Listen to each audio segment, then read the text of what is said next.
A cowboy took in his neighbor's abandoned mail order, bride and found true love. The wind howled like a wounded beast through the Montana Territory that December night of 1889, driving sheets of snow against the weathered logs of Daniel Brooks's cabin. Inside, the 3-4-year-old cowboy sat close to his stone fireplace, working a piece of leather with practiced hands. The storm had caught him unprepared, forcing him to bring his small herd closer to the homestead before the worst of it hit. Daniel paused in his work, listening to the timbers creak under the assault of wind and ice. He'd weathered many such storms in his 12 years on this land, each one a test of will between man and nature. His calloused fingers resumed their task, mending a broken bridle by the flickering light of the fire. The cabin, though modest, was solid, built with his own hands from pine and cottonwood, chinked tight against the elements. A sharp crack echoed through the night, followed by the crash of a falling branch somewhere near the barn. Daniel rose from his chair, reaching for the Winchester propped against the wall. Living alone this far from town meant staying vigilant, even in weather that would keep most folks huddled by their fires. Then he heard it, a sound that didn't belong to the storm, faint, but unmistakable, knocking. 3 weak raps against his door, barely audible above the wind's fury. Daniel froze. No one with good intentions would be out in this blizzard. His nearest neighbor, old Tom Garrett, lived 3 miles east, and even that fool wouldn't venture out tonight. He approached the door cautiously, rifle in hand. The knocking came again, weaker this time. "Who's there?" he called, voice rusty from days without speech. The storm tried to swallow the words whole. No answer, just that feeble knock, the kind a body makes when it's using up the last of its strength. Against his better judgment, the kind that had kept him alive through stampedes, floods, and men meaner than winter, Daniel lifted the heavy bar and cracked open the door. The wind lunged inside, shoving the door and peppering the floorboards with hard, glittering snow. But what he saw made him forget the cold entirely. A woman swayed on the threshold, more ghost than flesh.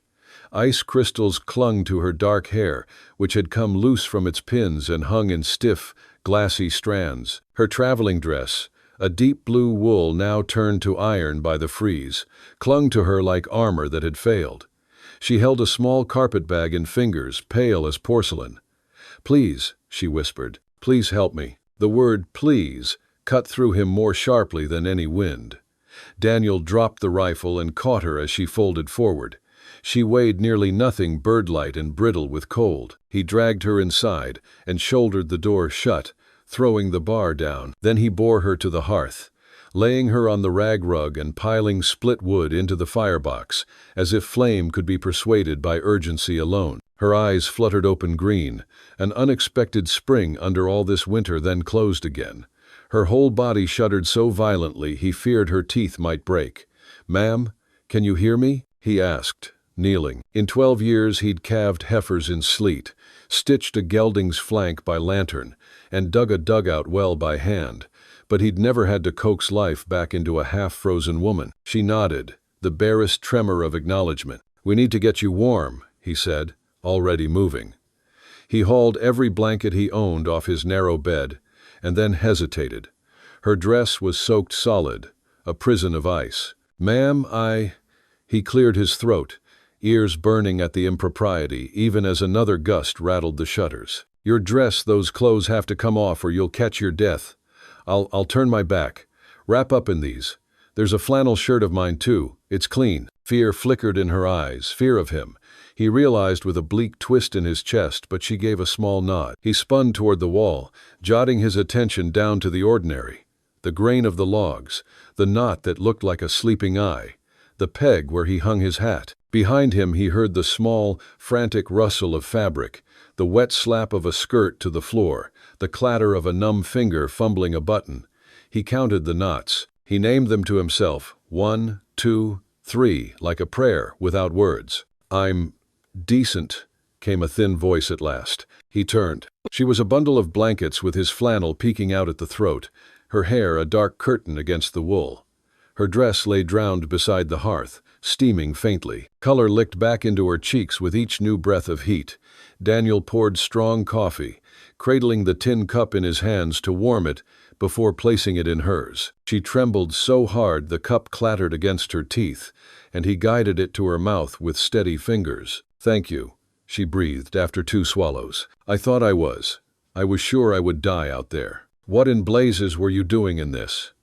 The words came out rough, and he regretted them immediately when tears stung her eyes. She bit them back with a determined, practiced swallow, the kind of swallow a person uses when there's no one to hold their grief for them. "I had nowhere else to go," she said. He ladled stew from the pot he'd kept simmering, the scent of venison and onion and thyme suddenly rich as a feast. "Eat," he said, setting the bowl and a spoon within reach. "Then talk, if you've a mind." She ate as if relearning how to be human.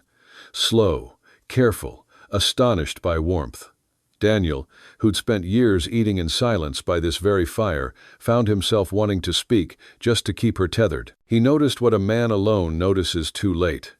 The uncalloused hands of a woman who hadn't mended fence or mucked stalls, the disciplined posture of someone trained in manners, the gold band thin as a promise on her left hand. "Name's Daniel Brooks," he said when her spoon rested a moment.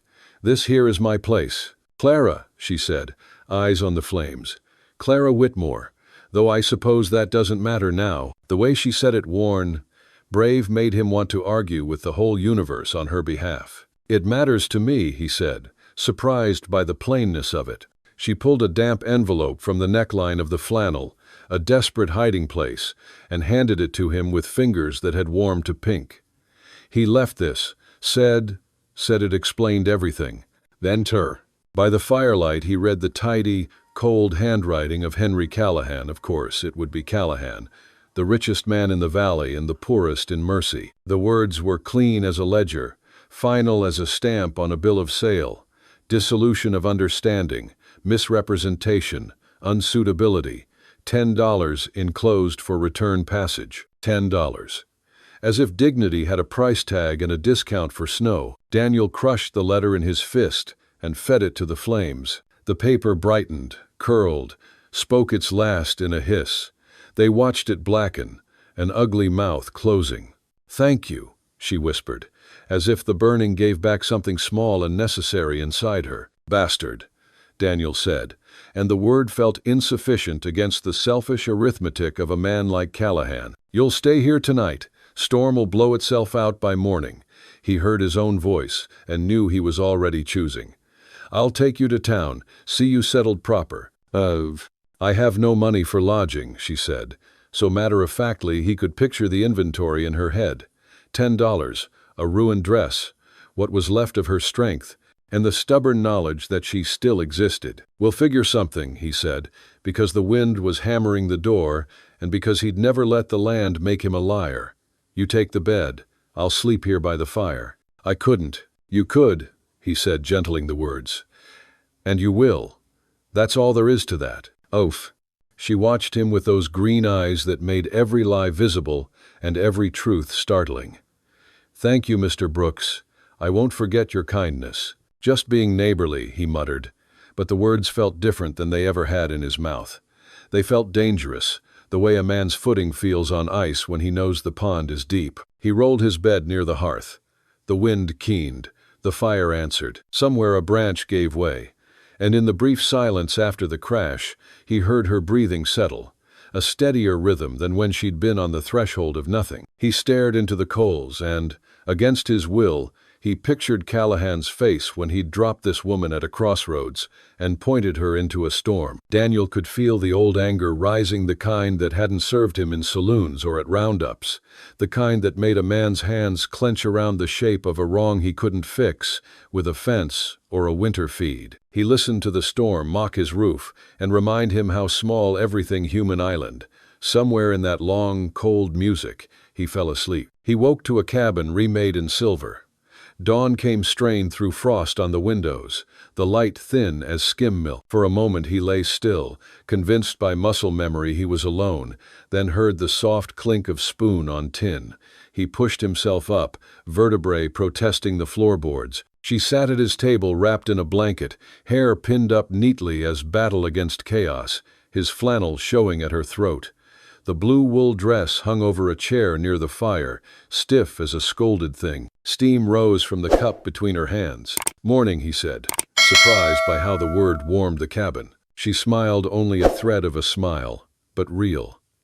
"Good morning. I hope you don't mind. I found the coffee." "Coffee's for drinking," he said. "You go right on helping yourself." He fed the stove a few more sticks and banked the fire the way he'd done 1,000 times. But the room felt different, as if the air had been cupped around a flame and told to behave. He poured a cup for himself and sat across from her in the shaky sunlight. "I wasn't entirely honest last night," she said. He held himself still. "Go on." "Everything I said was true, but not all of it." She looked at the rim of the cup as if it were a horizon she meant to cross. "I'm not a romantic who answered an advertisement out of fancy. I had no choice. Most folks out here were running from something. A past, a debt, a grief." He nodded. "My father owned a small shipping company in Philadelphia. When he died, I learned he'd been borrowing to keep it afloat. The creditors took everything. Our house, the business, even my mother's jewelry." She swallowed. "Mother died soon after. The doctor said pneumonia. I think it was humiliation." The word sat between them like another person. "I tried to find work," she continued, "but respectable positions for women." She smiled without humor. "Pay in crumbs and ask you to be grateful for the crumbs. My landlady showed me Mr. Callahan's advertisement. She said men in the West needed wives and weren't particular. He wrote charming letters, promised a minister waiting, a house with glass windows, a garden, a place to belong." She lifted her eyes. "I wasn't looking for love, Mr. Brooks. I am 26. I wanted a life that would not grind me into nothing." "Seems to me wanting not to be ground to nothing is as good a reason as any," he said. She untied a little packet and offered him one of Callahan's letters. The words sprawled with smooth confidence. "Earnest expectation, preparations underway, the future bright, the bride to be cherished." Daniel read it through, hearing the exact cadence of a man who always got what he wanted. "What did he say at the station?" Daniel asked softly. "That I didn't meet his expectations, that I was too thin, that my hands were too soft, that any wife of his would need to work like a ranch hand." She laughed, and the sound scraped. "I thought that was why I bought wool, why I mended my own hem on the train." Daniel let the coals flush in his silence. "He drove you to the crossroads." "Yes," she said, and pointed, as if pointing into a storm were an act of mercy. He pictured the fork, the fence post beveled by years of weather, the way the land opens right there into a white that can confuse even a man who knows it. He pictured this woman, stubborn enough to keep moving, smart enough to find the only lamp burning within miles. "Seems to me you chose right," he said. For the first time she looked unsure of her own narrative. "Right? I walked into a stranger's cabin." "Right," he said flat. "That cabin belonged to a man who could fix a bridle and mind his fire and point a stranger to safety." Something gentled in her shoulders, as if she'd been braced for argument and received a coat instead. He stirred the coals, laid kindling just so, and said, "Storm's thinning. Roads'll be passable by noon. I'll drive you into Milltown. We'll find arrangements." Her hand tightened on the cup. "Mr. Brooks Daniel." She tried his name as if it were a step on a bridge and held. What kind of arrangements might a woman like me find in a town like that? He hated the question, because it forced him to stand where the world stands and speak its hard truths. "Mrs. Patterson's boarding house always needs help. The school might need a teacher come spring. Doc Morrison's wife is poorly, he could use a hand." "And if they don't?" she asked, no trace of self-pity, only the ledger of reality. "Then we look again," he said. "That's the only way anything gets done out here." Her mouth twitched, and in that small movement he saw a woman who'd learned to brace the world with humor when nails were short. "You are very stubborn. Comes standard on these prairies," he said. She set the cup down. "You're kind." He shrugged because the word made him feel unsteady, like stepping down into snow you hope is shallow. "Just doing what's right." "Right would have been to bar the door. You didn't." "Right would have been the sight of you never needing my door," he said. They looked at one another across the table, and the cabin seemed to narrow itself to the space between the two tin cups. He cleared his throat and rose abruptly, grateful for tasks as cover. Best, check the stock. Barn roof sounded like it took a beating. I'll keep the fire, she said. He shrugged into his coat, took a breath that tasted like iron and pine sap, and stepped into the chainsaw song of the wind. Snow came at him sideways and then upwards in small devils. The barn hunched like a stubborn animal. He shouldered the doors open and ducked into warm air thick with the smell of hay and horse and breath. The mares lifted their heads, dark eyes rolling in soft recognition. He ran his hands along warm necks, checked water pails rimmed in ice, felt for drafts with the back of his hand. The roof had lost a few shingles.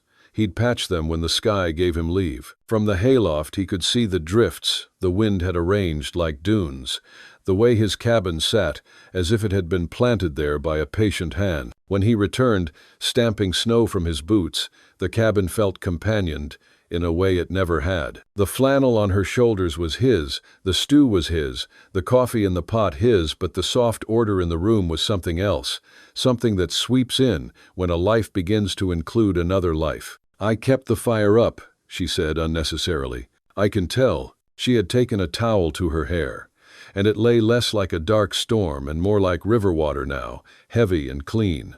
Her dress still sulked on the chair back. She stood and almost swayed with the motion.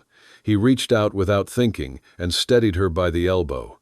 Heat jumped between them with the simple contact shock, recognition, warning. Thank you, she said, pulling back at once, and the formal distance between them returned like a chaperone. Eat, he said gruffly, ladling more stew. It's a long day to town. They ate in a more comfortable quiet.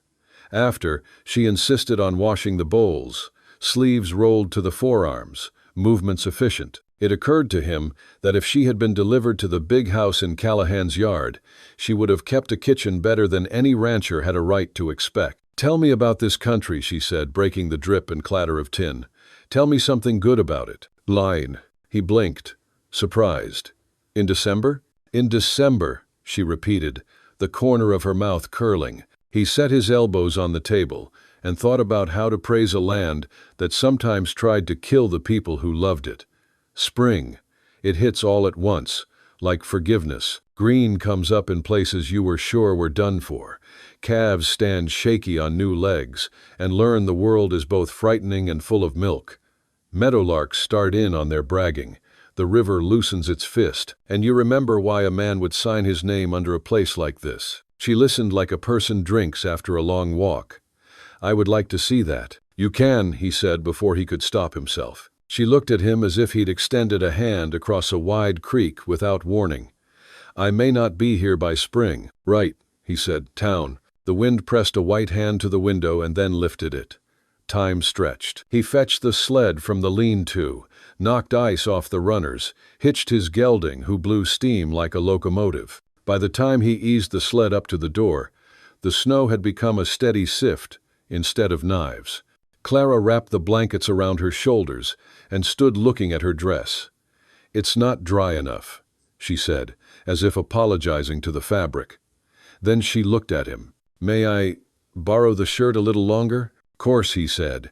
We'll put your cloak over it. Better to be warm than respectable. I am starting to doubt the usefulness of respectability, she said. Welcome to Montana, he answered, and was rewarded with a small, genuine laugh. He helped her into the sled, careful with his hands, conscious of the fragility of wrists that looked like they had known piano keys and library shelves more than reins. He tucked the blankets around her as a man would tuck the covers for someone he loves without admitting it yet to himself. Then he climbed up, took the reins, and flicked them gently. The gelding leaned into the traces, and they slid forward onto the white road as if entering an unwritten page. The world was reduced to the cone of visibility ahead and the warm nearness of the woman beside him. Trees became suggestions. Fences were rumors. Twice he felt the runners bump against drifted ridges and corrected, the gelding's ears flicking back to check his judgment. They passed the crossroads where, last night, Callahan had gestured with his whole swollen sense of self toward a death he would have labeled a lesson. Daniel felt the same unreasonable heat in his chest. Clara sat straight, chin lifted, face exposed to the sting as if to prove something to herself, to him, to the day itself. "Tell me about Henry Callahan," she said suddenly, and the name made the cold feel colder. "He owns more land than any one man needs," Daniel said, keeping his eyes on the track. "Hires men who do what they're told. Keeps a finger in any pie he can find. There's a church pew with his name on it and a saloon chair with his shape. He's the kind of practical that tramples anything that doesn't add to his stack." Has he ever courted?" she asked, not out of curiosity for gossip, but out of a need to map the territory of danger. "He's courted deals. He's done right by some, wrong by others, and the scale usually tips toward whatever pays. He changed his mind," she said flatly. "Not because of me, but because of math." "That'd be my guess," he answered. "But you're no man's arithmetic." She looked away into the white, and he wished, for the first time in years, with the ache of wishing that he were a poet instead of a man of fences and fees. He would have given her words that felt like summer apples right then. A wind gust curled sharp around them. The gelding tossed his head. Daniel leaned into the reins and set the sled straight. "You're safe," he said, and meant it as a vow that would cost him if it had to. "Safe," she repeated to test the taste of it. Then she gave him a small, sidelong glance. "I believe you." The trees thinned. The river field lay to the right under its quilt. Beyond, somewhere in the hush, a coyote sang a single, thin note of life. Near the bend about a mile from town, the sled hit a drift's soft shoulder and listed. Daniel threw his weight, but the back runner slid off. The sled settled at a cockeyed angle and stopped. "Stay put," he said. "I'll ease her back." He stepped down. Snow went to mid-calf, and the cold chewed his shins through the denim. He braced his shoulder against the sled's side and heaved while clucking to the gelding. The runner scraped, resisted, then popped back onto the track with a sound that felt like relief made audible. "You all right?" Clara asked, breath smoking. "Fine," he said, and then looked at her long enough to know that he was not speaking about himself. They reached Milltown under a low sky that had started to fray at the edges. Chimneys wrote their little letters to heaven. The general store door banged and released a coil of warm spice and kerosene. The smithy's anvil rang once, answering its own echo. People turned to look because people always look at Daniel Brooks, who mostly came in for nails and salt, and the woman in his sled, hair pinned neat but borrowing a man's shirt under a cloak. He pulled up in front of the boarding house. Mrs. Patterson, a woman built like a dependable chair, opened the door and peered out. Her eyebrows, which had never been known to rest, climbed high. "Dan Brooks," she called. "What frozen angel have you dragged to my steps?" "Mrs. Patterson," he said, boots squeaking on the shoveled walk. "This is Miss Clara Whitmore. She needs a room and work, in whichever order you've got them today." Mrs. Patterson's eyes took in everything in the space of 2 blinks. The fine bones of Clara's face, the quality of the carpetbag despite its damp, the gold ring that was not a wedding band but close, the fact of Daniel's flannel at another throat. She stepped aside without another word and made a sound that might have been a cluck and might have been a blessing. Inside smelled of coffee and soap and the faintest ghost of last Sunday's roast. The little stove in the front parlor chuckled. A pot of something useful simmered. Mrs. Patterson's hands were already making a nest out of order. "Coat off," she commanded. "Boots by the mat. Mr. Brooks, you can set that bag there. Miss Whitmore, you look like a person who can learn quickly. I need morning help laundry Monday and Thursday, bread daily, rooms turned before noon. Pay's not rich, but it keeps a soul fed and roofed. If you can mind a pot and a sheet, you've a place here." Clara's face did something Daniel had not yet seen it do. It opened. "I can learn anything," she said. "I've found that to be true of most women who have had to," Mrs. Patterson said dryly. "Now, Mr. Brooks, you look like a person who belongs outside more than in, and I've got no use for you pacing tracks in my floors. Come back after supper to check on your orphaned fledgling if you must." Something in Daniel bridled at being shooed. Something else, a larger, something was grateful. He set the carpetbag where told and stood in the small storm of not wanting to leave and knowing he should. Clara turned to him and held out her hand. He took it. It was warmer than last night, the strength of it surprising. "Thank you," she said simply. "I won't forget."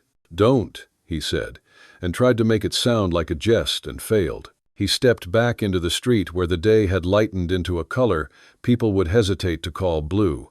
He stood for a moment on the boarding house step and let the cold use him as a tuning fork. Then he unhitched the gelding and led the sled toward the livery to trade for hay and salt and to have his runner checked. In front of the sheriff's office, he paused, thinking of a letter turned to ash, thinking of a man with too much land and not enough shame. He lifted his eyes to the ridge above town where the pines rode a dark line against the sky. A figure sat a horse up there. It could have been a stump. It could have been a trick of light. Or it could have been the kind of trouble that watches through field glasses and calculates. Daniel flicked the reins and told himself he had imagined it. The horse shook its head as if disagreeing. Back at the boarding house after sundown, lamps threw warm ovals onto snow. He stood on the stoop again like a boy, hat in his hands, and knocked. When Mrs. Patterson opened, she made a show of rolling her eyes, then stepped aside. "Don't drip on my runner," she said, and gave him the kind of look that suggests permission to try again tomorrow if necessary. Clara stood at the far end of the parlor with a stack of folded towels hugged to her middle like a conquering flag. She looked tired in the good way, the way a day's work makes a person real to themselves. When she saw him, something brightened in her face, not a lantern, but the quick flare of a match. "Daniel," she said, and the sound of his name in her mouth was the first true warmth of the day. "How'd it go?" he asked. "I have a job," she said, "which means I have a room." Her smile wavered. "Which means I am not a person pointed into a storm." He nodded because there are moments when nodding is a kind of reverence.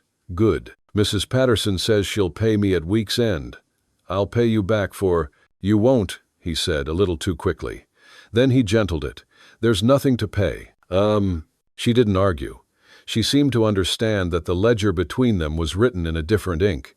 "Will you—" She stopped herself as if remembering a rule she did not intend to obey anymore. Will you join me for supper?" Mrs. Patterson cleared her throat in a way that meant she would allow such a thing as long as nothing in her house caught fire. Supper was stew again. Only this stew was punctuated by the low conversation of other boarders, a traveling tinker with a laugh like a sneeze, a widow with wrists stronger than most men's, a boy who slept in the kitchen because he chopped the wood at dawn.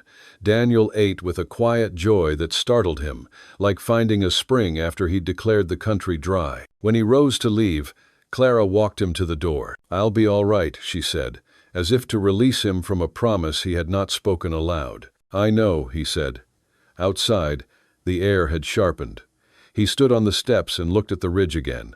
The trees were only trees. Still, the hair rose on his forearms under the wool. "Good night, Clara." "Good night, Daniel." End of 2. He walked back to his sled with the peculiar awareness of being watched, not by eyes, but by his own future, which had come to stand shoulder to shoulder with him without permission. At the top of the ridge a horse shifted, and a man's shape leaned forward for a better look. The cabin felt larger without her, and emptier in a way that had nothing to do with square footage. Daniel set about his chores, as if a man could outrun a feeling by working it to death. Watered the gelding, forked hay, checked the traps along the willow line where the river bent, and split wood until the headache behind his eyes softened into the blunt ache of arms fairly used. Toward dusk, he lit the lantern, trimmed the wick, and stood with his hand on the door latch longer than made sense, as if the room itself might ask him not to go anywhere tonight. He went anyway. A man who leaves things to chance out here usually leaves them forever. The sky was a pale, bruised yellow where the sun had slipped away, the rest of it a smear of gray like fingered soot. The road to town had packed down some under traffic. His sled skated easier. He told himself he was headed to the general store for lamp oil and salt, but his pockets already held a new tin of matches and a half sack of salt. Truth, clean and inconvenient. He wanted to see if a woman who'd walked into his life like a snow-buried star was still all right when it was dark. On the last rise before town he stopped, reins loose in his gloved hand. Lamps had bloomed in windows up and down the single street.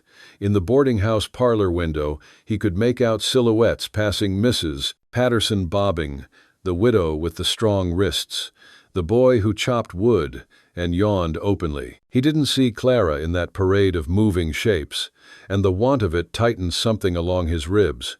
He felt foolish at once. This was not his to want. He clicked his tongue and eased the gelding forward. When he stepped into the boarding house, warmth lifted to meet him like a faithful dog. Voices were low and pleasant. Forks made their domestic music. The clock on the mantel ticked in even measures that did not belong to blizzards or stampedes. Mrs. Patterson looked up from her ledger. "Mr. Brooks," she said, as if he were a weekly bill come due.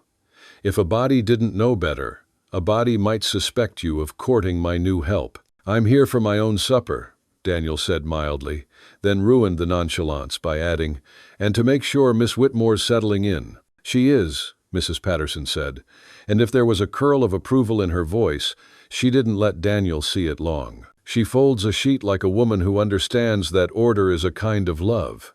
Sit, you'll have stew." Clara appeared in the doorway, with a tray balanced on her palm, and a damp curl of hair clinging to her temple. She wore her cloak open over a modest blouse and skirt that didn't quite match, patched by some quick and tidy hand earlier in the day. The flannel shirt had been returned, washed and folded. He saw it on a shelf in the hall, his name pinned to it with a straight pin. He felt unreasonably proud of that scrap of cloth for a second. "Good evening," she said, and all the politeness in the world couldn't hide the light that came into her face when she saw him. "Mrs. Patterson will have my head if I linger, but I wanted to say thank you again. It was a day with edges and a middle, and I could hold it. That hasn't been true for a long time." "Glad to hear it," he said, and meant it with a simplicity that startled him. She moved past with the tray, and he watched her, not hunger, not yet, but the attention a parched man gives the shape of a well. He ate stew that tasted of pepper and relief, and listened to the tinker tell a tale so tall it needed its own pair of boots.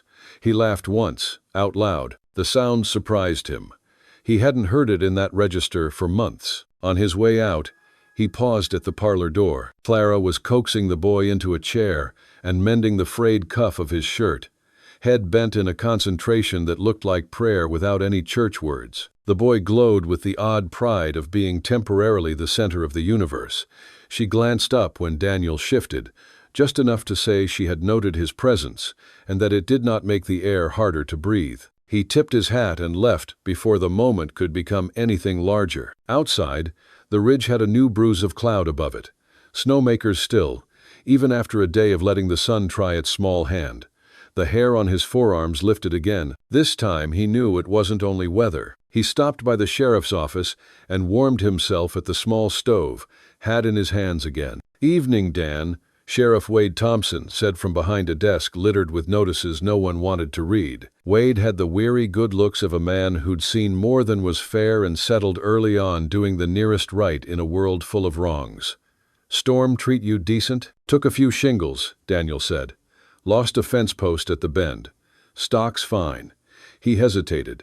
"You seen Callahan today?" "Not in town," Wade said. "But Red Whitcomb says he spotted riders on the North Ridge. Might have been Callahan and one of his hands. Might have been pine shadows. Snow plays tricks." Wade looked up. He had the habit of seeing the thing under the thing. "You bring that lady in earlier." "Miss Whitmore. She's at the boarding house." "I heard." Wade nodded slow. "You did right. Callahan's trouble in a suit. Men like that always take the shortest line between their want and the world. Sometimes that line runs over people." "He put her at the crossroads and pointed into a blizzard," Daniel said. The words flat, because if he let them gain heat they'd burn something down. Wade's mouth went hard. "I'll keep my eyes up. Ridge, you do the same. If Henry tries to press his luck, we'll settle it inside the law if possible." "And if not?" Daniel asked. "Then we'll remind him that a valley is made of the people who live in it, not the deeds in his desk," Wade said. "Get on home, Dan. Night's setting its teeth. And try not to go looking for ghosts on hills." Daniel stepped back into cold that had ripened into something you could slice. The gelding tossed his head and snorted steam, impatient to be under a roof. On the last rise before his place he stopped again and scanned the ridge. Nothing moved. He clicked his tongue and went on. He slept lightly. The way he had the week, the river came up and pretended it was a good neighbor.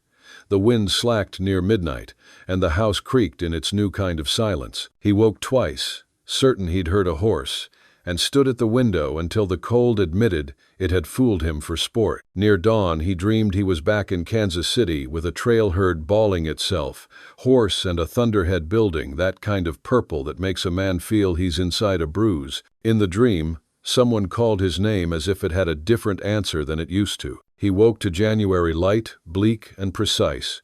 Work fitted itself into his hands again. He patched the loose shingles with numb fingers, the hammer rising and falling in rhythm with his breath. He cleared ice from the troughs with a stick he'd whittled to a blade. He ran a gloved palm down the gelding's nose and told him a nonsense story about a world with grass up to a horse's chest. By mid-morning, the sky had decided on a thin blue. He hitched the sled again. He told himself he'd head east to check the line fence, where the cottonwoods made a noise like old women muttering. He found himself angling toward town, as if the runners were reading a map he hadn't drawn. Milltown looked less like a challenge and more like a place today. The smithy's smoke rose with a kind of modest pride. Children had been loosed for an hour and were busy making the worst snowballs ever thrown. The preacher's wife swept her stoop in a way that suggested she was chastising sin out of her steps, and the sin had the decency to retreat 2 boards. Daniel tied the sled at the hitching rail and walked the boardwalk to the post office. "Morning, Dan," said Mr. Curry, who had a nose like a hawk's beak and a tidy sense of the world. "Nothing here for you, less you've taken to writing yourself letters." "I haven't," Daniel said, and realized too late that the sentence sounded like a confession of loneliness. Mr. Curry, polite man, didn't smile. Daniel turned and nearly collided with Clara. She carried a basket of folded linens and the smell of soap, her cheeks stung to a lively rose by the cold. She rocked back a step, then caught her balance. "Apologies," she said, then smiled with a mischief he hadn't seen yet. "No, not apologies. You were the one underway. I was the one drifting." "Drifting's sometimes the only honest way to move," he said, then wished he'd said anything less honest. "You look, well." "I am," she said. "It turns out that work with a beginning, middle, and end suits me." She nodded toward the basket. "There is a satisfaction in coaxing creases into line." He walked with her as far as the boarding house out of a courtesy that did not require naming. Children had built a lopsided snowman out front and given him a hat of dubious shape. The boy who chopped wood had stuck a crooked pipe in the snowman's mouth and was laughing privately to see who would notice first. "Mrs. Patterson says I may have tonight free after supper," Clara said, eyes front as if the simple statement required all her courage. "I thought I would take a walk. I haven't seen the river. In daylight, I mean. Would that be advisable? With the path still slick, you want a steadying arm," Daniel said before he remembered to cut his sentence shorter. "I mean if you like, I can show you the cut through to the Willow Bend. Safer ground there." I would like that," she said, and did not flinch from the small joy in the words. "After supper?" "After supper," he said. Mrs. Patterson, passing the doorway with a bowl of peelings, snorted. "If 2 people are to walk by a river this time of year, let it be with boots and brains, and don't bring the river back into my parlor. I've just scrubbed." "Noted," Clara said. And Daniel heard a day in the word Philadelphia manners, learning to wear Montana boots. He filled the hours until dusk with things that would have been chores on any other day and felt like prelude on this one. He planed a rough spot on the table's edge that had been catching sleeves for a decade. He took the traces to the bench and rubbed oil into the leather, the motions lyre slow. He fed the fire like a priest minding some old stubborn god. He washed his hands more thoroughly than a man needs to who intends to wear gloves. When he reached the boarding house at the appointed hour, he was exactly on time this once in his life. Clara came out with a knitted scarf Mrs. Patterson had thrust around her neck and a hat that sat a little crooked over her dark hair. She laughed at his look. "I have not yet mastered the art of Montana millinery." "Hat's fine," he said. "Head's what it covers." She took his arm, and the jolt of it went through him like a dropped wrench finding the exact right socket. They walked without hurry, feet making the good noise on crusted snow. lantern in his free hand, painting a small circle of gold on the ground. The path dipped behind the smithy, crossed the preacher's back lot where Mrs. Abel had strung a line of shirts that would freeze into their own kind of congregation, and bent toward the willow stand where the river wore lace over muscle. "Is there danger?" she asked when the trees gathered them in. "Always," he said, then gentled it. "Mostly from footing and from a man who forgets the river is still a river when it's quiet." "I won't," she said. They stood where the bank cut down and the river ran under its low roof of ice. Through the black glass in the center a darker black moved, purposeful. The willow wands rattled beside them, thin and musical. The sky had gone to a clean, deep blue, and one star had the audacity to show itself early. "When I was a girl," she said softly, "I used to stand at the Delaware and make bargains. If you bring Father home safe from a long trip, I'll be good for a week. If Mother laughs today, I'll learn my French verbs. If you let the ice break up early, I'll never tell another lie." She shook her head, smiling at the child she'd been. "As if rivers were a kind of bank one could bargain with." "Rivers keep accounts differently," he said. "They take what's in the low places. They give when the ground stops fighting them. They'll forget your boots and remember your body heat." She looked up at him then as if she'd found herself beside a man who had learned a strange and careful language and bothered to speak it. "Thank you." "For what?" "For not telling me to be careful the way men tell children," she said. "For speaking to me as if danger were a thing we can name, not a ghost for scaring women." "Zero. You'll find plenty of folks who'll try to scare you into staying inside," he said. "Worlds full of rooms men think are safer for women because the walls are closer. And yet," she said, eyeing the wide dark, "sometimes the safest thing is to keep walking until there's sky." The lantern hissed a little and settled. The ice made a noise like a deep instrument far away. He could feel her hand through his coat, through the long history of hands that had learned work and learned restraint. He could have stood there until frost took the lantern and the river forgot them entirely. But the air was tightening down, and he had promised Mrs. Patterson not to return her boarder with icicles on her lashes. "We should head back," he said. They returned along their own tracks, smaller now, and more companionable for having been doubled. On the corner by the livery, a man stepped out of the alley shadow and let the lantern catch his face. Callahan's ranch hand, Jake Kitteridge, a scar crossing his chin like an accent, eyes as pale and empty as backwater under winter reeds. Daniel stopped. Clara's grip on his arm tightened, but she didn't withdraw. "Evening, Brooks," Jake said. He had the tone of someone breaking a stick just to hear the sound. "Evening," Daniel said. He kept his voice as flat as a shovel blade. Jake's gaze took in Clara with a leisure that felt like a smear. "Boss says I'm to deliver a message." "This is a public street," Daniel said. "If he wanted to talk, he could try his mouth instead of your booth heels." Jake smiled with 3/4 of his face. "Message is this. The lady was paid for. She either returns or she returns what's owed. There's ways to square a ledger." His eyes enjoyed what they implied. Beside Daniel, Clara's chin lifted. "You may tell your employer that I am not a crate of dry goods, and his $10 was not a dowry. He dissolved our understanding in writing. If he wishes to see me, he can call at the sheriff's office and speak where men who keep records can hear him." Jake's smile went flat. "Boss don't like being made a fool." "Boss made his own bed," Daniel said.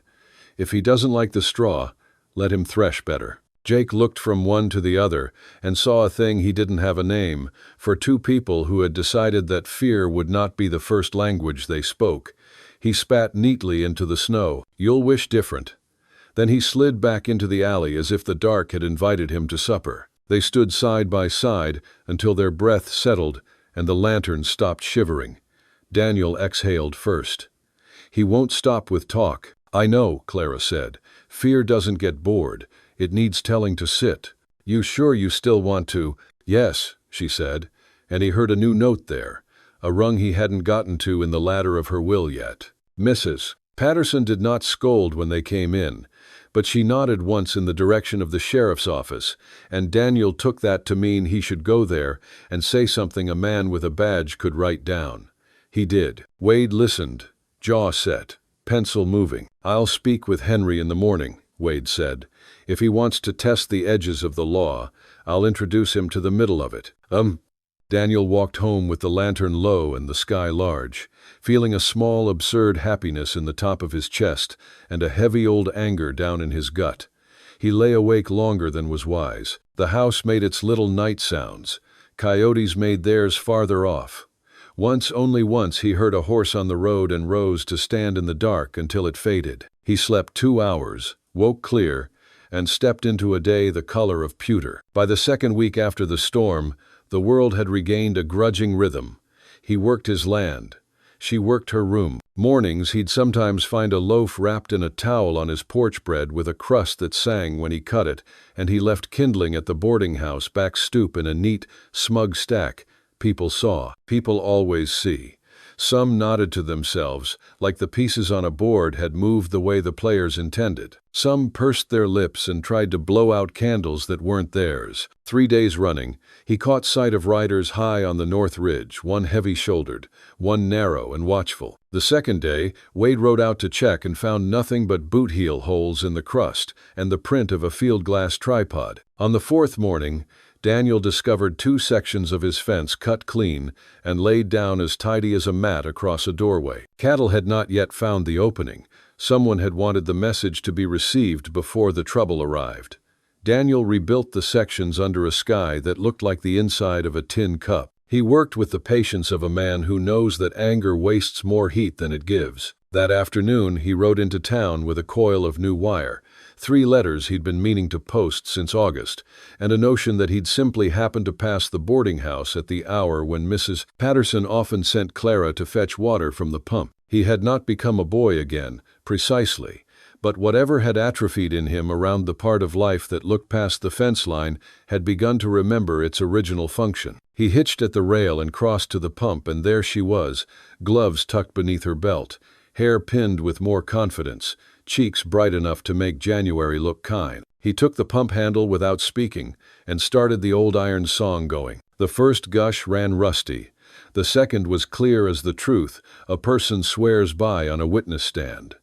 He filled her bucket, then a second, then said, "One more?" without asking if there was really a third to fill. "Mrs. Patterson will discover new uses for water if you keep going," Clara said, smiling. She picked up one bucket, and he took the other, and they walked toward the kitchen door like any 2 people on earth whose steps happened to match. "What will you do when spring comes?" she asked. Not careful, just curious. "Burn last year's weeds," he said. "Kev, set fence where the river sulked and pulled it. Pull a tooth out of the plow if it decides it's a man. You? Learn names for things I've only guessed at," she said. "Willow, alder, cottonwood, I can tell. But there are weeds that lift heads at the first mercy of warm and look like no dictionary I've read." "You keep very tidy dictionaries," he said, amused at the thought of her spelling the West into obedience. "I used to," she said. "It seems the West requires one to be a little less sure and a little more awake." He set the bucket down at the kitchen door and took off his hat without thinking, as if the doorway were a threshold to something holy. She saw the gesture, and her face did a soft, private thing he pretended not to notice. "Daniel," she said, suddenly serious, "if I ask you something and you would rather not answer, will you tell me outright, rather than invent a gentle lie to spare me?" "I can do that," he said. "What made you come here? Not just to Montana, to this exact piece of land. People do not land like tumbleweeds, no matter what men say." He rubbed the back of his neck. "The man who owned it before me died under a horse. No kin. I'd worked it enough to know its moods. Took all I had and a promise to the bank that I'd live on less than I thought I could. I came because I wanted to be the kind of man who could stand a winter and not leave. I wanted to build something that didn't ask permission to be itself." He glanced at her. "I wanted to belong to something that wasn't a herd that would be sold off in Abilene and forgotten by Wednesday." She listened with the kind of attention that makes a man hear himself without flinching. "You have," she said simply. "Belonged, I mean. I can see it in the way you look at your fence line and your sky." "Maybe," he said. "Sometimes I think a place belongs to you when it stops trying to scare you and starts trying to teach you. Sometimes I think that's just what people who are stubborn say so they don't have to admit they're afraid." "Both can be true," she said. Fear and belonging. They are not opposites. They are often roommates. Oh. He laughed, not the earlier surprised laugh, but one of relief, because it is a rare thing when someone points at the insides of you and names the furniture there without scolding it. They were still standing there with wet boards underfoot when a hat shadowed the doorway. Mrs. Patterson looked from one to the other, read entire chapters in a glance, then said, "Mr. Brooks, I require nothing from you, except that you continue to contribute to the woodpile anonymously, and that you refrain from bleeding on my floors if you are set upon by fools. Miss Whitmore, I require that you finish those linens and pretend you did not see me smile." "Yes, ma'am," Clara said, eyes dancing. "Ma'am," Daniel echoed, and tipped his hat again so earnestly that Mrs. Patterson allowed herself just one snort. The next morning, Wade's boot prints marked Daniel's porch before dawn. Daniel opened the door to find the sheriff with a face like weathered iron.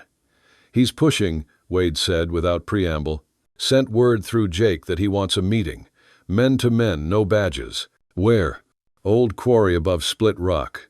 Says tomorrow at noon. Says he means to talk it out.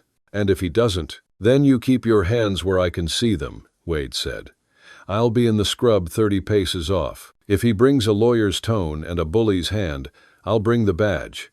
You sure you want this?" "I don't," Daniel said. "But not wanting doesn't stop a thing from being true." Wade nodded, the look of a man who has been fed the world's hard diet too long to be surprised by its texture. "Tell no one but the one person who ought to know." He looked pointedly toward town. Daniel saddled the gelding and rode in before sun cleared the pines. He didn't go to the boarding house door. He went around to the kitchen entrance and knocked lightly. Clara opened, flower on her cheek and a strand of hair doing as it pleased. "Good morning," she said. She saw his face and set the towel down. "What is it?" "Callahan wants a meeting," he said, and told her the where and the when and the unspoken why. She listened, fingers worrying the edge of the towel once, then still. "He'll bring options he thinks you'll take," she said. "Money to walk away, threat to make you step back, honey for the front of the tongue, iron for the back." "Do not go alone," she said. "I won't. Wade will be close." She looked at him the way women have looked at men riding into trouble for as long as men have been such creatures. "Stay on the path that keeps the you I know intact." "I plan to," he said, and found that he meant it like an oath. He turned to go, and she touched his sleeve, not to keep him, but to send him properly. "Daniel," she said, and his name felt like a thing a person could live inside. "Whatever happens at Split Rock, it won't decide who owns me." "I know," he said. "I knew it the second you stood in my doorway and asked for help like a queen giving a man a chance to be decent." She huffed a laugh that had a tear in it somewhere. "Queens are overrated. I'm learning how to be a citizen." "All's from." He touched the brim of his hat and left with the sense that he had stepped onto a road he had been avoiding by pretending not to see it. Noon came thin and cold, and the quarry above Split Rock held the wind in its cupped hand. Callahan stood with his coat open to show he feared no weather, which is one of the more foolish kinds of pride. Jake loitered a little back and to the right, eyes narrow, jaw working something like gristle. Daniel rode in easy and dismounted, gave the gelding's neck a last fond swipe, and looped the reins over a rock as if the horse were a guest and the place a parlor. In the scrub beyond, Wade became the color of brush. "Brooks," Callahan said, voice booming as if volume could deed the air to him, "you've been bold." "Cold makes everyone bold," Daniel said. "Spit freezes before it hits the ground. Makes a man speak his mind." "The spade." Callahan smiled in a way that suggested his mind was a locked room with a single chair in it. "Let's not dance. You've got something of mine. I aim to have it back." "I don't have any of your property," Daniel said. "And if you mean Miss Whitmore, she's a person, and she's made her position known to the law." Callahan dismissed the word law with an impatient flick of the hand. "Law is who shows up with the right papers and the right friends. I paid passage. I committed to a household arrangement. I reconsidered.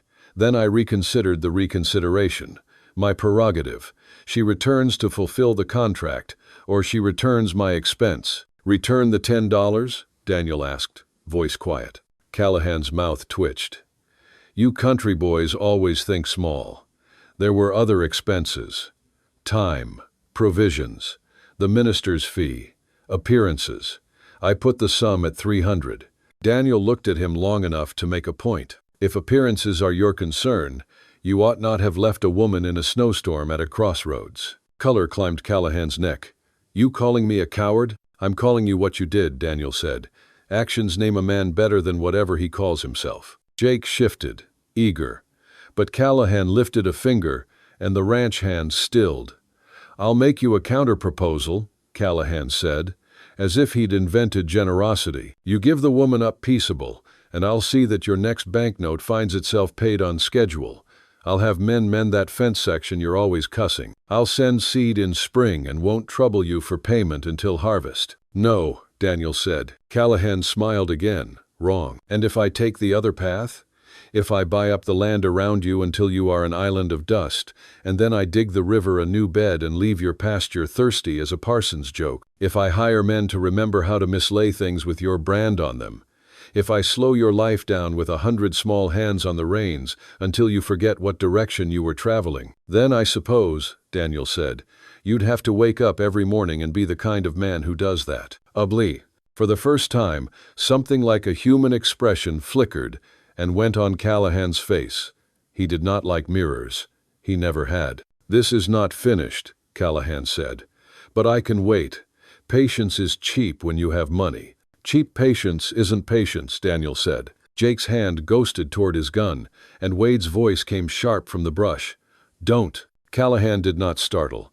Men like him imagine themselves watched by God and men both and find it flattering. Sheriff, he said, you've overstepped. I stepped exactly where the law lives, Wade said, walking in slow, badge dull in the winter light. If you want to file a claim, file one. If you want to harass a woman or the man who helped her not freeze to death, you'll do it in front of me in my pen, and I'll write it the way it happened. Callahan lifted his chin. Enjoy your little valley, he said to Daniel as if granting a favor.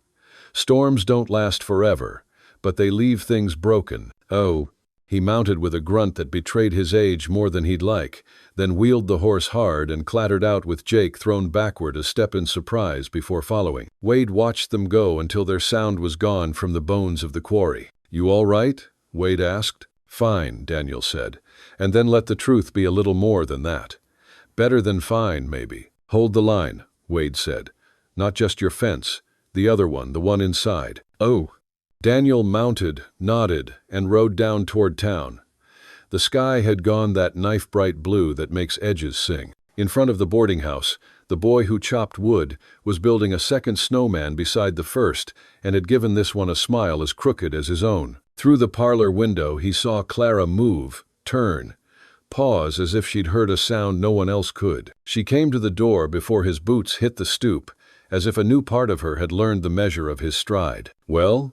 She asked, eyes steady. He made offers and threats, Daniel said. Neither took. She exhaled like a person set down a bucket. Good. He wanted to say 100 things and knew that 99 of them would spoil simply by being uttered too soon. He settled for, I'm hungry, which had the virtue of being true, and also being a request for the ordinary, the shared, the table where things could be set down between two people and made into something neither could carry alone. Then you'd better come in before Mrs. Patterson decides you don't deserve any of her stew, she said, and extended a hand as if the day had devised this exact gesture and had been waiting to try it. He took it, and when their fingers fit together, he understood that whatever storms had arranged their first meeting were not done with them.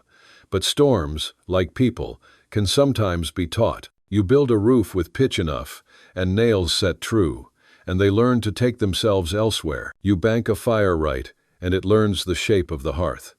You stand with another person and speak fear's proper name, and fear learns it cannot talk as loud in your house as it does in the empty fields. Behind them, on the far ridge, a horse shifted, and a man with field glasses lowered them and scowled as if the glass had lied. The sun flashed off the lenses once, and then gave up. The day carried on without asking him what it ought to do. Inside, the parlor smelled of coffee and bread, and the clean damp of linens drying. The clock ticked its even ticks. Daniel and Clara stepped into that small continent of lamplight together, and the room, simple, honest, warm, did what good rooms do. It made their two stories think about being one. If you enjoy the story, hit that subscribe button right away.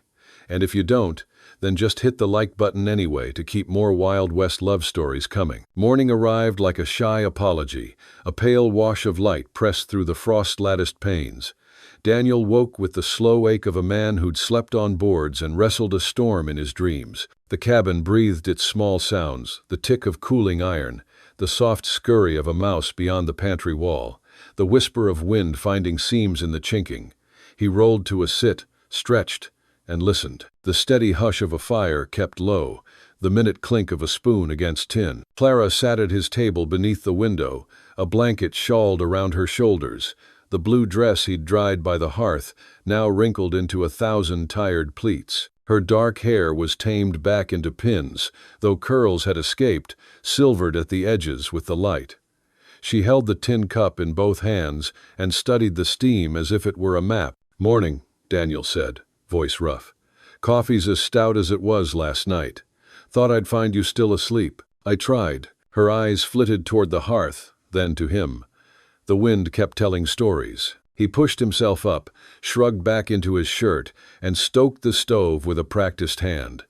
Bacon went to the pan, the scent unfurled across the room like a promise. Outside, the storm had lost its teeth. Flakes drifted tired, harmless. The sky was the color of pewter. "Storm's easing," he said. "We'll see how the drifts lay. Road to town runs in the trough of that draw. She'll be deeper than a preacher. Might need a day or two." Clara nodded. The blanket slipped a little as she reached for the coffee pot. He noticed the slight tremor in her fingers, the kind that comes after a long fight finally ends. He turned the bacon and pretended not to. "Eggs?" he asked. "If you have them to spare." "I do." She watched him crack them, one-handed, neat and quick. He'd learned to make food with the frugality of men who winter alone. Just enough fat to keep the iron happy, just enough salt to remind a person he was still alive. He slid the plate toward her. She took it with gratitude she tried to hide. They ate with the slow, companionable silence of people who know hunger in different languages. After a while, Clara set her fork down, gathered herself like someone approaching a cold river. "I wasn't entirely honest last night," she said. "Not dishonest, only incomplete." He waited. "My father died 2 winters ago. He left debts. I sold nearly everything. I was able to secure a position as a companion, then lost it when the family moved south. I learned to work, but in cities that means knowing people, knowing doors." She forced a smile. "The doors I knew were closed. Most doors out here are just planks and hinges," Daniel said. "Nothing a shoulder and a good mood can't open. I thought the West might be that. A place where my lack of pedigree wouldn't matter as much as my willingness." Her fingers found the edge of the letter bundle she'd set on the table. Mr. Callahan's letters were careful, respectful enough to make me hope, practical enough to make me trust. He wrote of a big house, with glass windows that would squeak when winter set its teeth in them, of a garden he'd fenced but needed tended. He promised a wedding with a minister and cake, neighbors to shake hands with. I read those lines until the paper thinned. "And he left you at a crossroads," Daniel said, anger returning like a fever. He looked me over as if I were a colt he hadn't ordered. "Too thin, too pale, too—" She exhaled hard. "He said he wanted a wife who could survive a Montana winter." "You did," Daniel said. She blinked. "You walked a blizzard to knock on a stranger's door and didn't fall down till you had to. You survived a Montana winter before you even properly met one." A smile tugged at the corner of her mouth and went shyly away. "Opinions differ," she said, "but I thank you for yours." He stood, collected their plates, and washed tin in the basin with hot water he'd had the sense to keep. Winter's first law: always bank more than you need. While he worked, Clara rose and folded the blanket, smoothing it with the care of someone who'd known things that wrinkle and never unwrinkle again. "I'll earn my keep until the road clears," she said. "If you'll allow it, I can sew and sweep. I can read accounts. If you have milk cows, I can learn to handle them without being kicked to death." He tried not to grin. "That last part's the more important. There's cream in the cool room if your ambitions run toward butter. It would be a kind of victory to conjure butter from a blizzard. Then we'll conjure. They settled into a rhythm as the light strengthened. Daniel pulled on his coat and hat, slung the barn shovel across his shoulder, and stepped into a world remade. The valley was a quiet continent of white, the pines bowed under their own weight, the fences buried to a single rail. His breath went up in clouds that caught and shredded on the pale air. The barn door groaned when he shouldered it.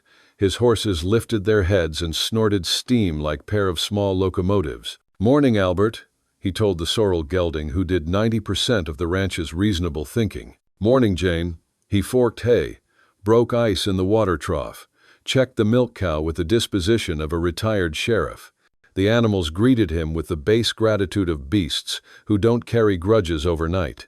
Sometimes he preferred it to the more elaborate algebra of human thanks. Half an hour later, when he shouldered back into the cabin, his cheeks bit red by the cold.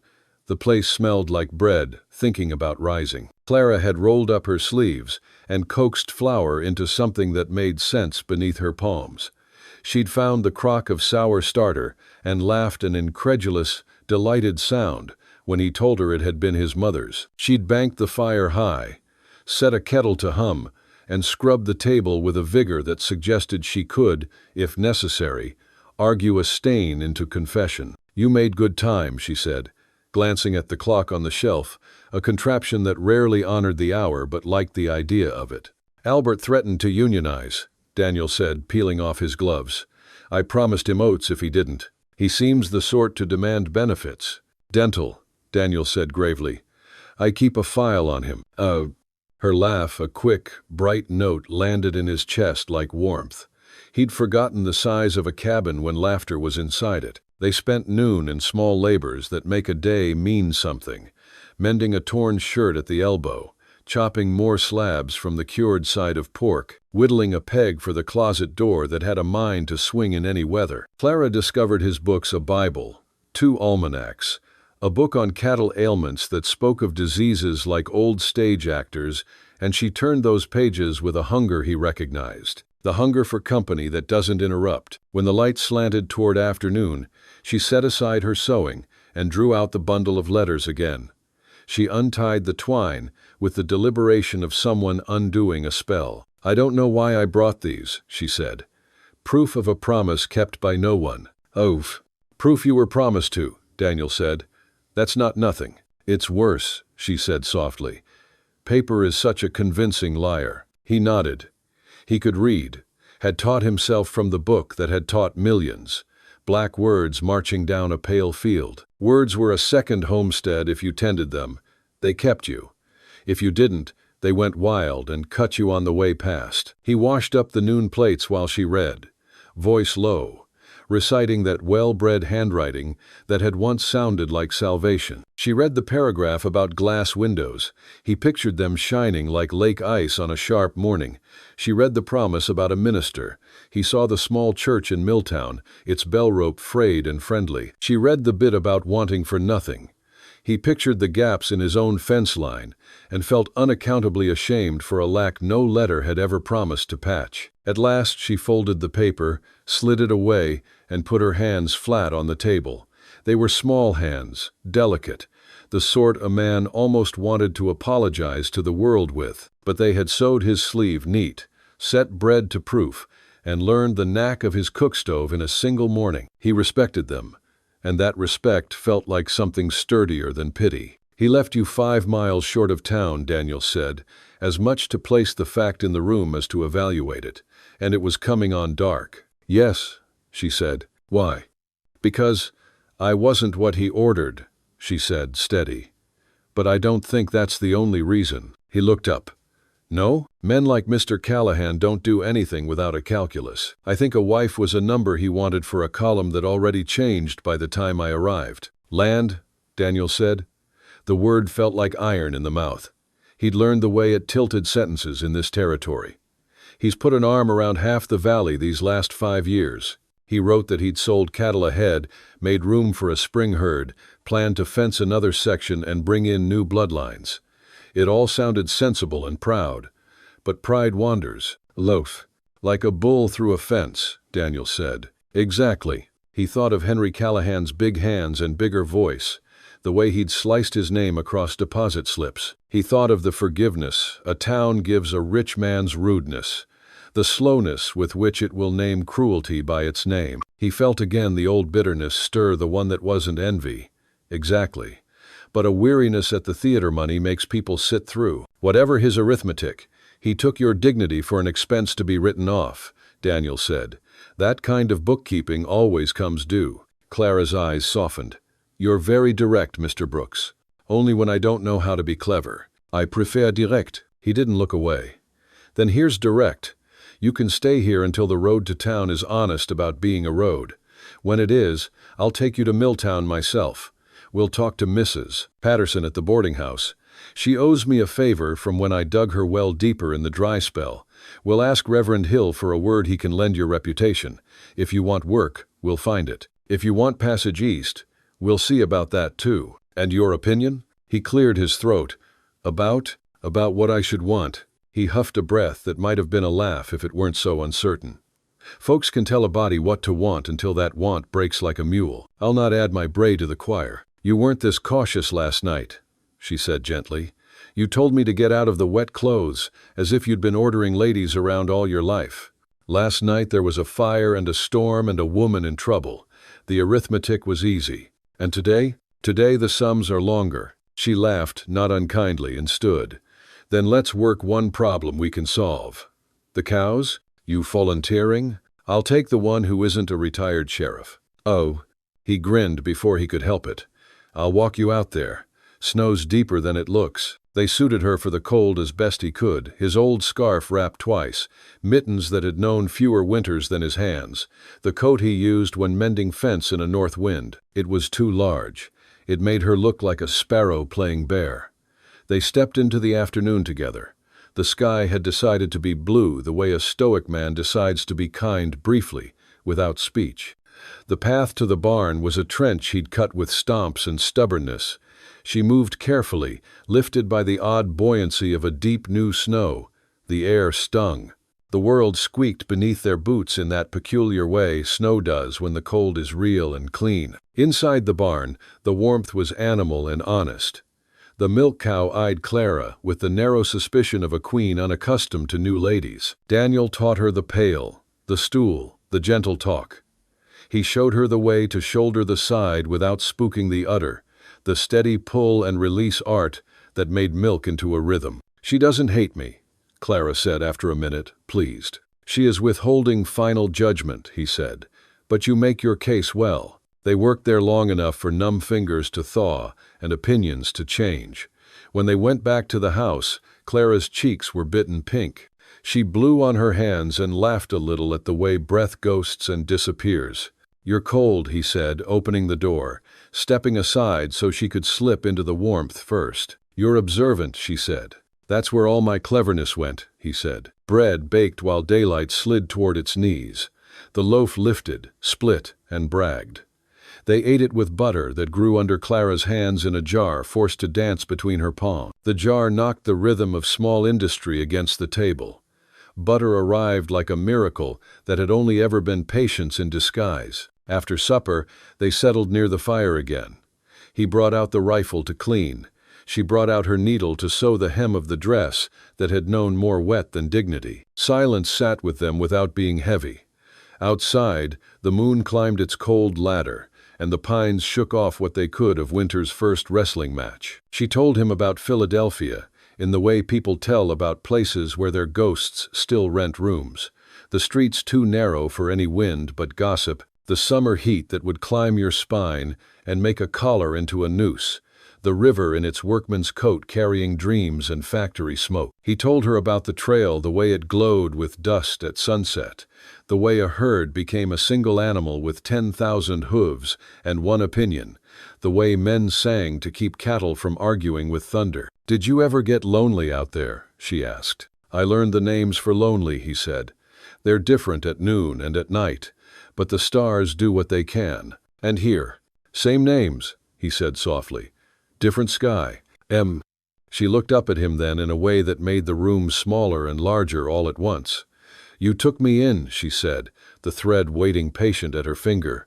"You didn't have to. Someone taught me that decency is the only thing worth being stubborn about," he said, "and I am a stubborn man." "Your mother?" He nodded. "Mine taught me that dignity is a dress you can wear even when you can't afford one," she said. "Today I try it on again. You wear it fine," he said, and thought, that's the direct truth again, and didn't apologize this time. Later, he stepped outside to make one last round. Moonlight turned the valley to pewter and glass. The snow, having spent itself, lay there like a truce flag. The cold reached for him with long, thin fingers. He listened. The night said nothing extravagant. It only promised to hold. When he came back in, she'd tidied the plates to tins, folded the blanket clean, and written a dozen careful lines in a small journal he hadn't noticed before. She closed it as he entered gently, not secretively, and gave him that small, brave smile that had begun to feel like the cabin's best lamp. "Road won't be sure of itself tomorrow," he said, hanging his coat. "But the day after, maybe. Then we have one more day to practice milk diplomacy," she said, light. "One more day," he agreed, and felt the word in his chest as if it had a shape to it, round and dangerous. They banked the fire high. He unrolled his bed by the hearth again. She stood at the threshold of his small bedroom, hand on the stitch of the doorframe where he'd carved a notch to mark the year he'd finished roofing. 1884, the summer he learned how to swing a hammer with more faith than skill. She looked at that notch, and then at him. "Daniel," she said. He swallowed. "Clara, oh, I can't repay you with much," she said, steady as a woman stepping from one stone to the next across a hard creek. "But I can promise I'll bring no shame to your house." "You've brought none," he said. "You've brought company." The word sounded lame in his mouth, as if he'd tried to saddle a wild horse with a rope he hadn't cut long enough. But she seemed to understand anyway. She nodded once and went in, closing the door with the kind of quiet that makes a man grateful for wood and hinges, and the dumb miracle of shelter. He lay down on his bedroll and watched the ceiling beams. They had the same scars they'd had last year, but the scars looked like stories now, instead of accidents. He listened for the night animals of the cabin, the little scraping mouse, the yawning stove, the sigh a fire gives when it remembers it's only coals right now. Beneath those sounds, he heard the slow, even breathing from the other room and decided that the name for this kind of lonely was different again. He slept in pieces and woke early. Dawn held its breath and then let go. He rose, lit the lamp, shaved the night's stubbornness from his jaw. With a blade he'd honed on the whetstone, so many mornings it had the right to think of itself as a priest. He set coffee to boil and biscuits to bake, and when she came out, hair braided, dress pressed as much as fate allowed, he realized the cabin had quietly chosen to forgive the winter. "Good morning," she said. "It is," he said, more surprised than he meant to sound. They ate. They worked. The sky kept its blue. The road down the draw still sulked under drifts, but not as deeply. He told her about the best way to brace a post if the ground didn't want to cooperate. She told him about the best way to brace a soul if a neighbor didn't. They traded knowledge like schoolchildren barter marbles, solemn and delighted. By noon, they had a plan as simple as honest bread. Tomorrow, if the wind stayed tucked and the sun stayed generous, they would hitch Albert and Jane to the sled and make their way to Milltown. Mrs. Patterson's first, the Reverend next, then the mercantile for wool and pins and whatever else a person uses to begin again. He would stand beside her in public, the way a man does when he intends to be useful in plain sight. He would not let Callahan shape the rumor before kindness had a chance to sharpen its pencil. The thought of town made his stomach feel like a horse that had been watered too quickly. He didn't traffic in crowds much. He knew the way their noise makes a man forget his own name for a minute. But he knew also that a life could not grow too long in the shadow of one cabin without getting crooked. He wanted Clara's life straight. He wanted her reputation to fit her the way that blue dress ought to have fit, by right and by measure, not by a stranger's squint. Late afternoon laid pink on the snow. Clara stood at the window and watched the colors learn to keep themselves for later. "It's beautiful," she said again, not the way a person remarks on a painting, but the way a person sees something that has agreed to keep her alive another night. "It will be green come spring," he said. You'll smell it through a closed window. She didn't say I won't be here. He didn't either. Somewhere between the coffee and the cows, they'd agreed to talk about tomorrow and let spring hide itself behind a curtain they could pretend not to see. They sat by the fire when evening came, as they had the night before, and would again if the world was kind. She stitched. He whittled, his knife finding a horse inside a scrap of pine, the head too proud, the legs a little stubby, but the stance had sense. He was a man who had never been good at saying feelings with the tools other men preferred. He'd learned to say them in wood and fence wire, and the sudden stupidity of riding toward a storm instead of around it. When he put the little horse on the mantel, Clara looked up. "For luck," he said, embarrassed by the fact that he'd meant it. "For luck," she repeated, as if it were a kind of prayer. They banked the coals at last. He spread the bedroll. She slipped into the bedroom with a candle that made the shadows friendly instead of long. The cabin breathed, and somewhere beyond the pines, beyond the silence that lay soft tonight, the world adjusted itself to new weather that had nothing to do with wind or snow. A horse stamped. A bird took short wing and settled again. The moon rose into its chosen work. Daniel lay with his hands behind his head and said the smallest prayer he knew, one his mother had taught him when storms worried the roof. "Keep what you've given, Lord, and don't let me be too much of a fool to deserve it." All night the snow held its peace. All night the cabin remembered and forgot the same old heat. And in the morning, because stories must go on, and trouble likes a road as much as a wagon does, the valley would carry more than gentleness down from the ridges. For now, there were only two people, and one quiet house at the far end of the world, and the faint, astonished knowledge that the winter had left them not only alive, but obliged to tomorrow, to decency, to something like beginning. If you like Wild West love stories, or Wild West stories, drop a bunch of 1 second and your place in the comments for the Wild West Love channel. Tell me where you're listening from so I don't feel so alone out here. They sat in silence for a moment, the only sound the pop of wood in the stove and the wind sighing around the eaves. "What will you do now?" Daniel asked finally. "I don't know." Clara looked down at her hands. "I can't go back to Philadelphia. There's nothing there for me. I have $10, the clothes I'm wearing, and whatever's in that bag. Not enough for stage fare east, barely enough for a week's lodging. You could find work in town. Mrs. Patterson at the boarding house might need help." "Or Mr. Brooks," Clara interrupted gently. "I appreciate your optimism, but we both know what kind of work is available for desperate women in frontier towns. I may be naive about some things, but not about that." Daniel felt heat rise in his face. She was right, of course. Milltown wasn't exactly overflowing with respectable employment for unmarried women. "There must be something," he insisted. "Maybe the school needs a teacher, or I'll figure it out," Clara said with forced brightness. "I've survived this long. I'm sure something will present itself." But Daniel heard the doubt beneath her words. He stood abruptly, pacing to the window. Outside, the world lay buried under white, pristine, and unforgiving. His own struggles seemed small compared to hers. At least he had this land, these walls, a purpose. "Did Callahan specify anywhere in that letter why he changed his mind?" Daniel asked suddenly. Clara looked puzzled. "Just what he said at the crossroads, that I wasn't what he ordered." "Did he see you before yesterday? Did you send a photograph?" "No, he said he didn't need one. Said he trusted my description." Her eyes widened in understanding.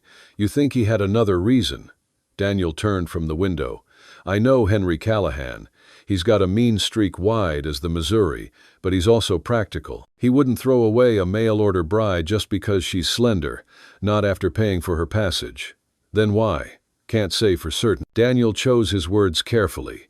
"But Callahan's been trying to buy up land all through the valley. Maybe having a wife would complicate things. Or maybe," he hesitated, "maybe what? Maybe someone made him a better offer. A rancher's daughter with land of her own, perhaps. Wouldn't be the first time a man broke an engagement for profit." Clara stared at the letters spread on the table. "So, I was just inconvenient. That'd be my guess." She gathered the letters slowly, retying them with trembling fingers. "It doesn't matter why. The result is the same. I'm stranded in Montana territory with nothing and no one. "That's not entirely true," Daniel said before he could stop himself. Clara looked up sharply. "What do you mean?" He rubbed the back of his neck, suddenly aware he was walking onto dangerous ground. "I mean, you're not alone right at this moment, and Milltown's not such a bad place. Folks might surprise you, like you did," Clara asked softly, taking in a stranger in a storm. "Just being neighborly," Daniel mumbled.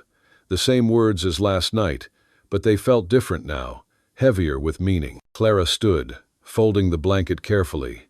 "I should prepare to leave. I've imposed on your hospitality enough." "No imposition," Daniel said quickly. "And there's no rush. Snow's still falling. Mr. Brooks." Clara faced him squarely. "You've been unbelievably kind, but we both know I can't stay here. People would talk. Your reputation I don't give a damn about." He stopped, took a breath. "Pardon? I don't much care what people say about me. But you're right, your reputation matters." "What's left of it?" Clara said dryly. "A failed mail-order bride who spent the night unchaperoned in a bachelor's cabin. I'm sure that will do wonders for my employment prospects." The bitterness in her voice struck him like a physical blow. She was right again. The proper folks in town would whisper, would judge. It wasn't fair. But fairness had little to do with how the world worked. "We'll think of something," Daniel said firmly. "Maybe Mrs. Patterson won't care about gossip if you can cook and clean. Or Doc Morrison might need help. His wife's been poorly." Clara managed a genuine smile. "You're a good man, Mr. Brooks. Don't let anyone tell you different." As she turned to gather her few belongings, Daniel found himself memorizing details, the way morning light caught in her dark hair, the graceful way she moved, despite everything she'd endured, the quiet strength that radiated from her small frame. He'd take her to town as promised, find her safe lodging, help her get situated. It was the right thing to do, but standing in his small cabin, watching her carefully fold that wet, wrinkled dress, Daniel Brooks felt something shift inside his chest. He'd lived alone for so long he'd forgotten what it felt like to want to protect someone, to rage against the injustices they'd suffered, to wish he could make their world right again. It was a dangerous feeling for a man who'd built his life on self-sufficiency and solitude. And yet, as Clara turned back to him with that brave, broken smile, Daniel knew he was already lost. "Hey there, friend, take a moment and get yourself a full glass of water. It's easy to forget, but staying hydrated is crucial for your health. Also, if you've been sitting for a while, do a quick lap around the room and give your eyes a break from the screen. Your body will thank you." The storm raged for 3 more days, trapping them in the cabin like castaways on a wooden island. By the second morning, Daniel had stopped suggesting they attempt the journey to town. The snow piled high against the windows, and the wind howled with renewed fury each time it seemed to calm. "I'll pay you back for the food," Clara said on that second morning, watching him prepare breakfast. "Once I find work, I'll repay every penny." "No need for that," Daniel replied, slicing thick pieces of bacon. "Can't eat money, and I've got plenty of supplies laid in." She insisted on helping despite his protests. Soon they fell into a rhythm, Clara cooking while Daniel tended the animals in the barn, fighting through drifts to ensure his horses and milk cows survived the storm. When he returned, cheeks red from cold, she'd have coffee waiting and something warm on the stove. "You're a fine cook," Daniel commented that evening, finishing his second helping of biscuits and gravy. "My mother taught me," Clara said, a distant look in her eyes. She said, "A woman should know how to make something from nothing." I just never thought I'd need the skill quite this literally. They spent the long hours talking, carefully at first, then with growing ease. Daniel learned she could read and write with a fine hand, had studied mathematics and geography, could speak a little French. Clara discovered he taught himself to read from his mother's Bible and a few worn almanacs, that he'd built his cabin with help from a traveling carpenter, that he'd once driven cattle all the way to Kansas City. "Why did you stay out here alone?" Clara asked on the third night, mending a tear in his work shirt by lamplight. "Most men would have taken a wife by now, had a family." Daniel poked at the fire, considering his answer. "Tried courting once. Sarah Jennings, the banker's daughter. She came to a barn dance with me, took one look at this place and said she'd rather die an old maid than live in a shack. "This isn't a shack," Clara said indignantly. "It's well built and clean. You've made it comfortable. You're being kind." "I'm being honest." She sat down her sewing. "I've lived in a Philadelphia mansion, Mr. Brooks, and I've lived in a tenement room with rats in the walls. This cabin is neither. It's a home. Simple, yes, but warm and safe and cared for. Sarah Jennings was a fool." Daniel felt heat rise in his face that had nothing to do with the fire. "Well, she married a merchant from Denver, so I guess she got what she wanted. And what did you want?